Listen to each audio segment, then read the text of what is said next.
जी। जय हिंद प्यारे बच्चों, कैसे हो? बढ़िया। आप बढ़िया तो मैं भी बढ़िया। तो देखो बच्चों, आज हमें क्या पढ़ाई करनी है। आज है हमारे पास 9वीं कक्षा के संस्कृत। तो हाँ बच्चों, आज हम 9वीं कक्षा के संस्कृत विषय स्टार्ट करने जा रहे हैं। इस विषय का नाम है, पुस्तक का नाम है क्या? ट्यूशन।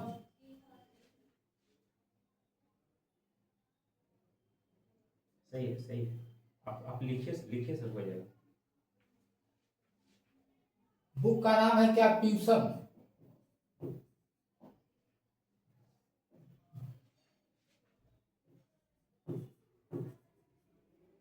ट्यूशन।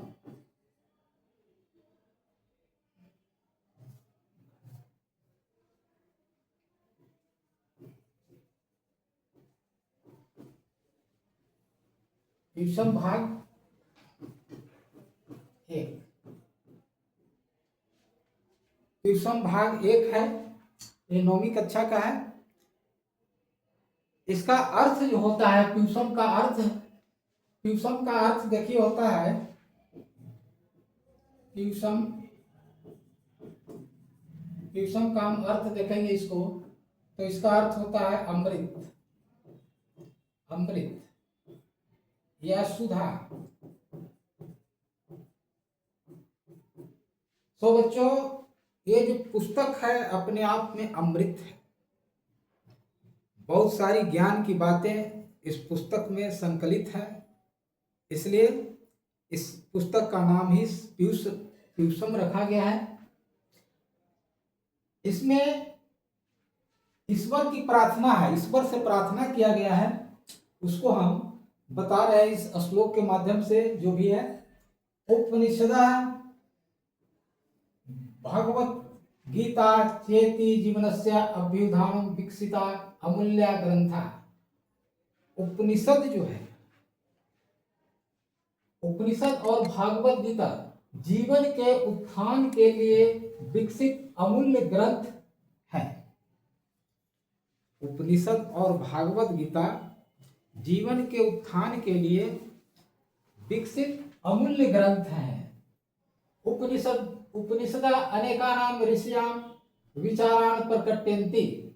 उपनिषद में अनेकों ऋषि महर्षियों के विचार प्रकट किए गए हैं। जितने भी हमारे ऋषि महर्षि हुए, जैसे विश्वामित्र मुनि हुए, अत्रि मुनि हुए, दुर्वासा मुनि हुए, वशिष्ठ मुनि हुए, ये सब जितने भी महान ऋषि हैं, उनके जो विचार हैं, उनके विचार हमें उपनिषद में पढ़ने को मिलता है। उनके विचार उपनिषद में संकलित है।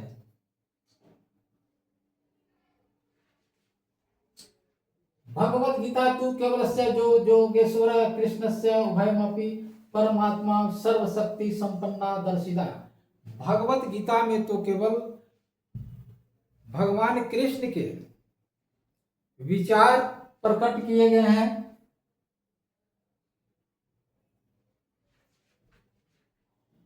दर्शिता अस्मिन् पाठे तस्मै परमेश्वर स्तुति वर्तते। इस पाठ में दोनों की महिमा, यहाँ दोनों की महिमा का गुणगान किया गया, उपनिषद और भागवत गीता, और दोनों में भगवान कृष्ण के परमात्मा का गुणगान किया गया है। अब हम श्लोक पर चलते हैं। यतो वाचो, पहला श्लोक है, यतो वाचो निर्वर्तन्ते अप्राप्य मनसा सा आनंदम ब्राह्मणो विद्वानाना विभेति कुतश्चन। प्यारे बच्चों, ये जो पहला श्लोक है उपनिषद से लिया गया है। तैत्तिरीय उपनिषद, कौन उपनिषद है? तैत्तिरीय उपनिषद से लिया गया है। कुल 108 उपनिषद है।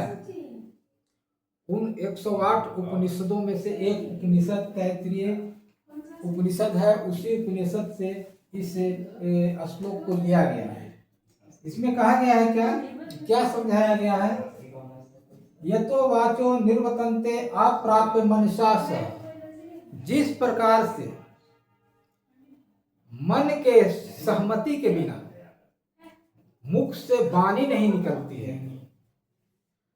उसी प्रकार से ये ब्रह्म के जाने बिना कोई विद्वान नहीं होता है और न उसे आनंद की प्राप्ति होती है और न वो किसी से डरता है।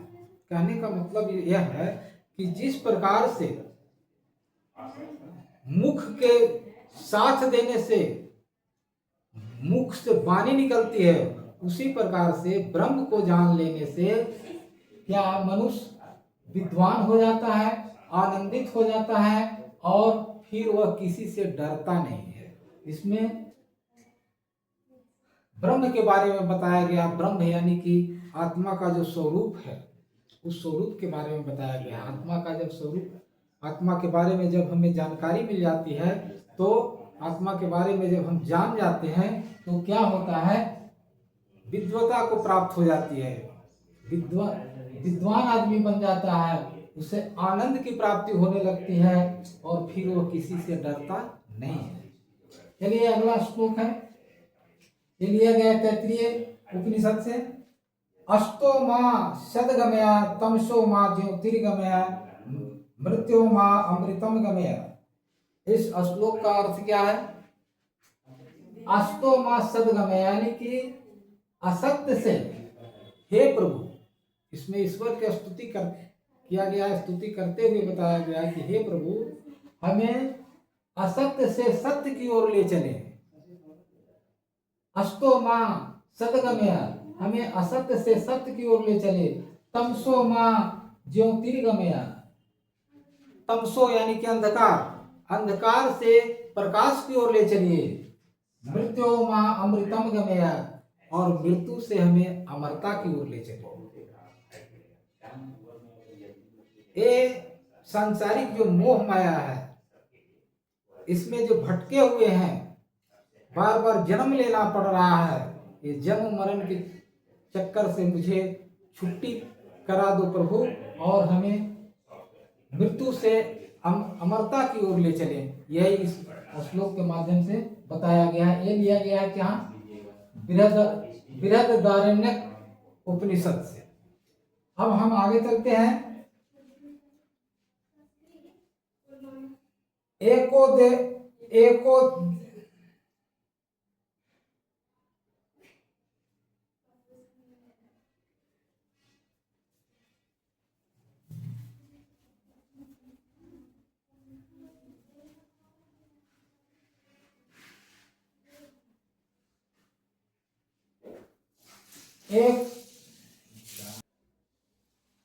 एको देवा सर्वभूतेषु गुढ़ा सर्वव्यापी सर्वभूतांतरात्मा कर्माध्यक्ष सर्वभूताधिवास साक्षी चेता केवलो निर्गुणस्य। इसका मतलब हुआ एक ही देव, एक ही देवता सभी जीवों के अंदर रहते हैं। एको देवा सर्वभूतेषु, भूतेषु माने जीव, सभी जीवों के अंदर एक ही देव रहते हैं। सर्वव्यापी सर्वभूतांतरात्मा, उस परमात्मा जो है, वो प्रभु जो है, सभी जगह व्याप्त है, सर्वव्यापी हैं और सभी जीवों के आत्मा में वास करते हैं। कर्माध्यक्ष सर्वभूताधिवासा साक्षी चेता केवलो निर्गुणस्य। ये क्या? सभी कर्मों के अध्यक्षता करते हैं। प्राणी जो भी कर्म करते हैं, उन कर्मों की अध्यक्षता परमपिता परमेश्वर करते हैं, प्रभु करते हैं, और सभी वस्तुओं में वास करते हैं। सर्वभूताधिवास, सभी वस्तुओं में निवास करते हैं।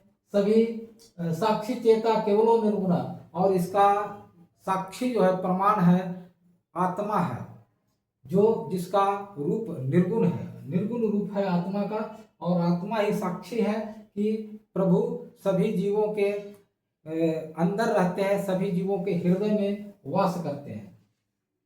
चलिए, लिया गया है श्वेता स्व उपनिषद से। तो ये 3 श्लोक लिए गए हैं उपनिषद से। पहला श्लोक तैत्तिरीय उपनिषद से, दूसरा बृहदारण्यक उपनिषद से, और तीसरा श्लोक श्वेता स्व उपनिषद से। तो एग्जाम में जो प्रश्न आते हैं वो यही आते हैं कि इस स्तुति पाठ का जो पहला श्लोक है किस उपनिषद से लिया गया, दूसरा श्लोक किस उपनिषद से लिया गया, या श्लोक दे दिए जाएंगे और ये पूछा जाता है कि यह श्लोक किस उपनिषद से संकलित है इस स्तुति के। तो ये याद रखना है। ऑब्जेक्टिव क्वेश्चन जो आता है उसमें 1 नंबर में आता है, आप इसे याद कर लीजिए कि कौन सा श्लोक किस उपनिषद से लिया गया है। अब हम जो है आगे चलते हैं श्लोक नंबर 4 पर।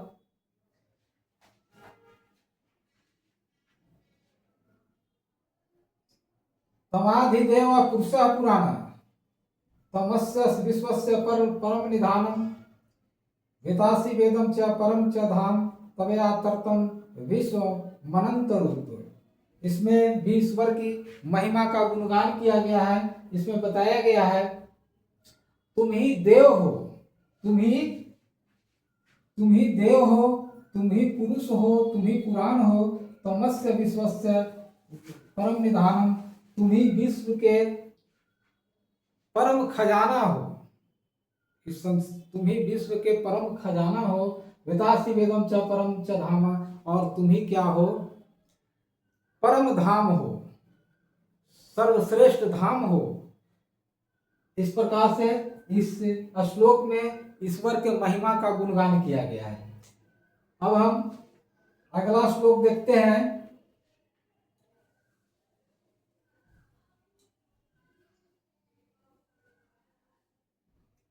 सेलेक्ट ये इतना ही है सर, इतना ही है।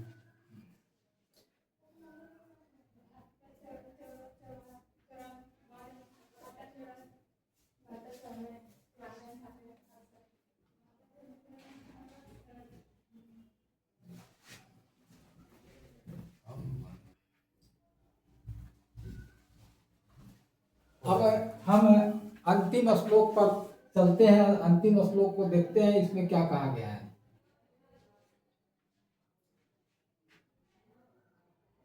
नमः पुरस्तात् पृष्ठास्तस्ते नमो अस्तु ते सर्वत्र ओम सर्व अनंत भीतानि वक्र मत्स्यम सर्व समाप्योपि ततस्योसि सर्वे। इसका मतलब हुआ क्या, ईश्वर की जो महिमा है उससे प्रभावित होकर के भक्त उनको नमन करने की कामना करता है, और नमन करने के क्रम में कहता है कि हे प्रभु मैं आपको आगे से प्रणाम करता हूँ, हे प्रभु मैं आपको पीछे से प्रणाम करता हूँ, हे प्रभु मैं आपको चारों तरफ से प्रणाम करता हूँ, क्योंकि आप अनंत बलवान हैं, महान पराक्रमी हैं, आपसे ही सभी जीव उत्पन्न होते हैं और आप ही में विलीन हो जाते हैं। तो इस प्रकार से ये लिया गया है गीता से, है ना, ये गीता से लिया गया है। गीता का उपदेश श्री कृष्ण ने अर्जुन को दिया था, जो भगवत गीता के नाम से जिसे हम जानते हैं, और उसमें अर्जुन को जो मोह हो गया था रणभूमि में, उस मोह को दूर किए हैं। अपने बंधु बांधव को देख करके उसे युद्ध करने की इच्छा नहीं हो रही थी, तब श्री कृष्ण ने उन्हें उपदेश दिया कि हे पार्थ, युद्ध भूमि में जो सामने खड़ा है उसे बंधु बांधव नहीं समझना चाहिए, हित कुटुंब नहीं समझना चाहिए, उसे शत्रु समझना चाहिए। वो तुम्हारा शत्रु है, उसे संहार करना ही तुम्हारा कर्तव्य है। तब जाकर के कृष्ण को मोह दूर हुआ है और फिर वो लड़ाई के लिए तत्पर हुआ है। और वो जो गीता में जो भी समझाया गया है अर्जुन को, वो हम आज के पीढ़ी के लिए, आज के मनुष्य जाति के कल्याण करने के लिए, अगर विचलित हो जाता है किसी विषम परिस्थिति में, तो उस विषम परिस्थिति से दूर करने के लिए गीता उसे अवश्य पढ़ाना चाहिए। ये तो गीता के मात्र 2 यहाँ श्लोक दिए गए हैं और उपनिषद के दिए गए हैं। तो जो भी यहाँ इस श्लोक के माध्यम से हमें बताया गया है, हम सबों को उसे अपने आचरण में उतारना चाहिए, ईश्वर का गुणगान करना चाहिए, इसी में हम सबों को भला होगा। तो बस मैं आज के इस पाठ को यहीं पर समाप्त करता हूँ। थैंक यू बच्चों।